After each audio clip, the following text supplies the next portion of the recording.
जो आरक्षण का अधिनियम है, जो तमिलनाडु सरकार का अपना अधिनियम है, वह 50% से ऊपर का आरक्षण है, जो 9th शेड्यूल में वह अंकित है 1994 में। तो बिहार सरकार का भी 50% से ऊपर आरक्षण है। आपको जानकारी होगा 65% आरक्षण जातीय आधार पर है और 10% जो इनकम आधार पर 10% का आरक्षण है सामान्य श्रेणियों के लिए। कुल 75% आरक्षण है।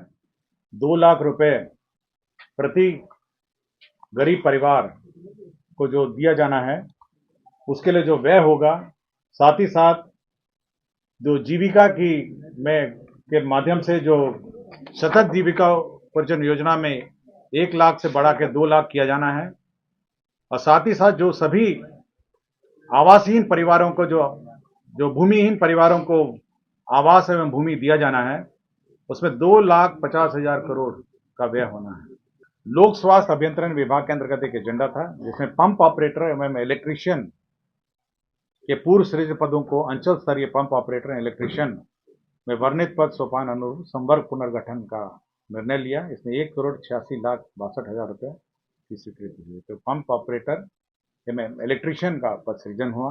वित्त विभाग का वैसे मामले जो 1/9/2005 के पूर्व अभ्यर्थी पुरानी पेंशन योजना में तहत थे और 1/9/2005 के बाद जो ज्वाइनिंग की है, एडवर्टाइजमेंट पुराना था लेकिन ज्वाइनिंग बाद में ये बार बार नई पेंशन योजना और पुरानी पेंशन योजना का कन्फ्यूजन रहा है। तो ये कहा गया कि जिस वर्ष में एडवर्टाइजमेंट था उस वर्ष का जो पेंशन योजना है, पुरानी पेंशन योजना होगी तो पुरानी पेंशन योजना दी जाएगी। नमस्कार, आप देख रहे हैं लाइव बिहार। मैं हूं आपके साथ असलम अब्बास। बिहार कैबिनेट की बैठक मुख्यमंत्री नीतीश कुमार की अध्यक्षता में हुई है, जहां 40 एजेंडों पर मुहर लगाई गई है। लेकिन इस कैबिनेट बैठक में जो सबसे बड़ी खबर आई है वो आई है 4% महंगाई भत्ता कर्मचारियोयों के लिए बढ़ाने का फैसला बिहार सरकार ने लिया है। इसके साथ ही साथ बिहार को विशेष राज्य के दर्जा और जो आरक्षण 65% अति पिछड़ा और पिछड़ा और 10% फॉरवर्ड, यानी कुल 75% का जो आरक्षण का प्रावधान लागू किया गया है बिहार में, उसको संविधान के 9वें अनुसूची में शामिल करने के लिए केंद्र सरकार के पास भेजने का भी फैसला किया गया है, ताकि सुप्रीम कोर्ट में ये मामला किसी तरीके से अधर में ना पड़ जाए या बिहार सरकार को किसी तरीके के परेशानी का सामना नहीं करना पड़े। तो बिहार सरकार ने कैबिनेट की बैठक में इस तरीके के 40 अहम जो है चीज़ों पर फैसला लिया है, अहम मुद्दों पर, अहम बातों पर गौर किया है और 40 मुद्दों पर मुहर लगाई गई है। और इसमें चाहे वो शिक्षा की बात हो या फिर चाहे बिहार के विकास की बात हो, सभी तरीके के मुद्दों पर क्या कुछ मुहर में लगाई गई है, क्या कुछ अधिक बातें हैं, इस पर जानकारी दे रहे हैं कैबिनेट सचिव। जरा आप सुन लीजिए। परिषद में 38 एजेंडों पर निर्णय हुआ और साथ ही साथ 2 अन्य बिंदु पर भी विचार हुआ जो मंत्रिपरिषद के सदस्यों ने प्रस्तुत किया। सबसे महत्वपूर्ण जो बिंदु है, 38 एजेंडा है और 2 मंत्रिपरिषद के सदस्य भी रख सकते हैं एक्स्ट्रा एजेंडा, तो कुल 40 मामले हैं। सबसे महत्वपूर्ण मामला जो आज मंत्रिपरिषद के समक्ष विचारार्थ आया वह है कि दो आरक्षण अधिनियम हैं। पहला वाला है बिहार पदों एवं सेवाओं की रिक्तियों एवं आरक्षण अनुसूचित जाति, अनुसूचित जनजाति एवं अन्य पिछड़ा वर्ग अधिनियम 1951 में तथा संशोधित बिहार अधिनियम 17/2002 एवं संशोधित अधिनियम 19/2023। साथ ही साथ जो शैक्षणिक संस्थाओं का भी 2023 में जो आरक्षण अधिनियम है, इन दोनों को भारत के संविधान 9वीं सूची में शामिल करने हेतु राज्य सरकार की अनुशंसा भेजने का निर्णय हुआ।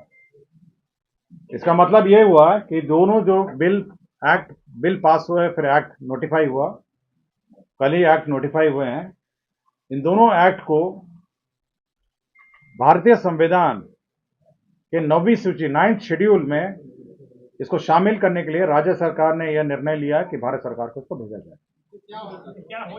9th शेड्यूल का मतलब यह है कि वह उस 9th शेड्यूल में वैसे अधिनियम हैं, एक्ट हैं, जिस पर न्यायालय का हस्तक्षेप नहीं होता है।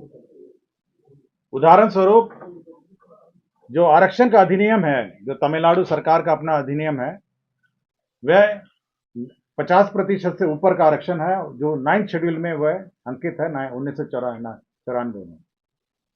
तो बिहार सरकार का भी 50% से ऊपर आरक्षण है। आपको जानकारी होगा 65% आरक्षण जातीय आधार पर है और 10% जो इनकम आधार पर 10% का आरक्षण है सामान्य श्रेणियों के लिए, कुल 75% आरक्षण है। तो इन दोनों अधिनियमों को संविधान के 9th शेड्यूल में रखने, 9वीं सूची अधिसूची में शामिल करने के लिए राज्य सरकार ने भारत सरकार को भेजने की अनुशंसा की। तो ये निर्णय महत्वपूर्ण निर्णय है कैबिनेट का, ताकि इस पर न्यायालय का हस्तक्षेप, जो 9th शेड्यूल है उसमें न्यायालय में विचाराधीन ये मामले नहीं होते हैं। तो यह एक महत्वपूर्ण निर्णय है जो कैबिनेट ने लिया। अमेंडमेंट होता है, कॉन्स्टिट्यूशनल अमेंडमेंट 9th शेड्यूल में पार्लियामेंट से अमेंड होता है। नहीं, जो 9th शेड्यूल है, आपको तो आप जानकारी होगी, जो 9th शेड्यूल के मामले हैं वह न्यायालय में विचारार्थ नहीं रहते हैं। तो ये है 9th शेड्यूल के आइटम्स हैं, तो इसको भी 9th शेड्यूल में रखने का अनुशंसा भेजा गया है। ये पार्लियामेंट को ही पावर है, पार्लियामेंट ऑफ इंडिया को। 9th शेड्यूल में जो आइटम्स हैं उसमें न्यायालय में विचार नहीं किए जाते हैं। तमिलनाडु का एक्ट उसी 9th शेड्यूल में है, अकेला एक राज्य है जिसका 9th शेड्यूल में है। दूसरे दो अन्यान बिंदु हैं, मैं जानकारी देना चाहता हूं अन्य जो सामान्य एजेंडा शुरू होने से पहले। पहला अन्य एजेंडा में माननीय मुख्यमंत्री को कैबिनेट ने धन्यवाद दिया जो आरक्षण अधिनियम अधिसूचित हुआ।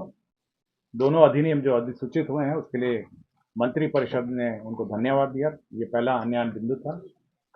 और दूसरा अन्यान बिंदु यह था कि जो राज्य सरकार को जो जातिगत गणना के आधार पर जो 3 योजनाएं स्वीकृत की गई, पहली है जो 2 लाख रुपए प्रति गरीब परिवार को जो दिया जाना है, उसके लिए जो व्यय होगा, साथ ही साथ जो जीविका के माध्यम से जो सतत जीविका उपार्जन योजना में 1 लाख से बढ़ा के 2 लाख किया जाना है, और साथ ही साथ जो सभी आवासहीन परिवारों को जो भूमिहीन परिवारों को आवास एवं भूमि दिया जाना है, उसमें 2,50,000 करोड़ का व्यय होना है।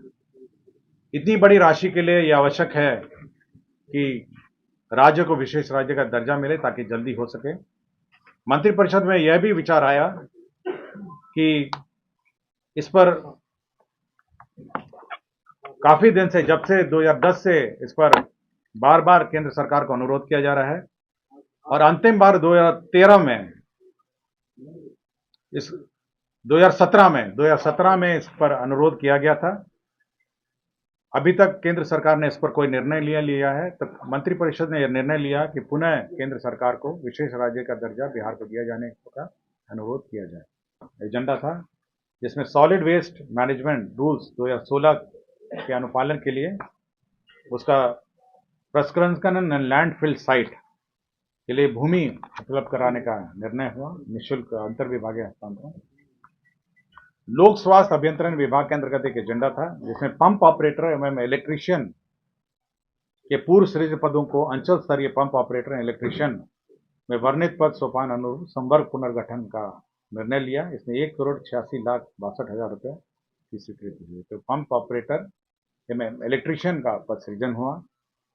विज्ञान एवं प्रौद्योगिकी विभाग का एक एजेंडा था जिसमें भोपाल जिला अंतर्गत स्थापित राजकीय अभियंत्रण महाविद्यालय गोपालगंज के निर्माण कार्य के पूर्व स्वीकृत योजना की लागत 73 करोड़ 13 करोड़ को बढ़ाकर 97 करोड़ 16,53,000 रुपये ये रिवाइज्ड एस्टिमेट सैंक्शन हुआ।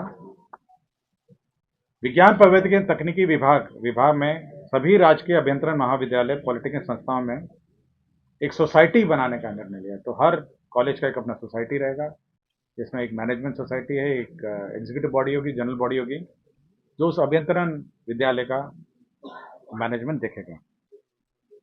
वित्त विभाग ने सभी सरकारी कर्मी मंत्री सहित मोबाइल जो क्रय का दर है उसमें संशोधन किया है, मोबाइल फोन के दर में। वित्त विभाग के एक और एजेंडा था जिसमें मैं आपको रेट्स बता दूंगा, सर्विस किस किस को क्या दर है, मैं रेट का सूची आपको उपलब्ध करा दूंगा।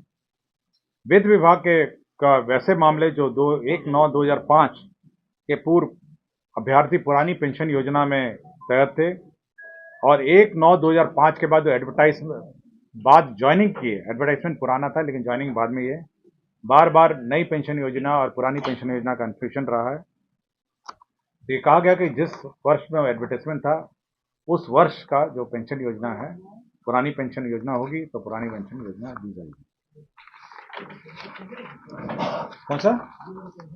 वित्त विभाग का था, एजेंडा नंबर 14 में, जो 1/9/2005 के बाद तो न्यू पेंशन स्कीम थी, लेकिन बहुत सारे मामले थे जिसमें पुरानी पेंशन योजना के अवधि में एडवर्टाइजमेंट निकला लेकिन ज्वाइनिंग बाद में किए, तो पुरानी पेंशन योजना उन पर लागू हुई।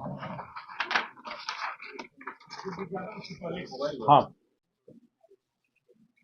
विज्ञान प्रौद्योगिकी एवं तकनीकी शिक्षा विभाग में अररिया जिला में स्थापित फनेश्वर नाथ रेणु अभियंत्रण महाविद्यालय अररिया का जो एस्टीमेट था 73 करोड़ 13 लाख से बढ़ाकर 98 करोड़ 57 लाख बढ़ा दिया गया है। तो यह रिवीजन ऑफ एस्टीमेट हुआ है। विज्ञान एवं प्रौद्योगिकी विभाग के अंतर्गत गया अभियंत्रण महाविद्यालय में आर्किटेक्चर कोर्स आरंभ किया गया, बैचलर ऑफ आर्किटेक्चर। इसमें 14 शैक्षणिक पदों का सृजन हुआ। एक प्राध्यापक हैं, सह प्राध्यापक 3, सहायक प्राध्यापक 10। तो एक बैचलर ऑफ आर्किटेक्चर है जो गया में सृजित हुआ।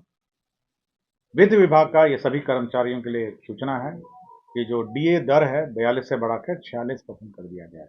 तो अभी आपने कैबिनेट सचिव को सुना है। कैबिनेट की बैठक में कुल 40 एजेंडों पर मुहर लगी है, जहां सबसे बड़ा जो खबर है वो खबर है 4% का महंगाई भत्ता बढ़ना, यानी कि अब 42 से बढ़कर 46% हो गया है महंगाई भत्ता। तो दूसरी तरफ विशेष राज्य और आरक्षण को लेकर सरकार कितना सजग है उसके बारे में भी अभी आपने सुना है, किस तरीके से सरकार ने फैसला लिया है कैबिनेट की बैठक में।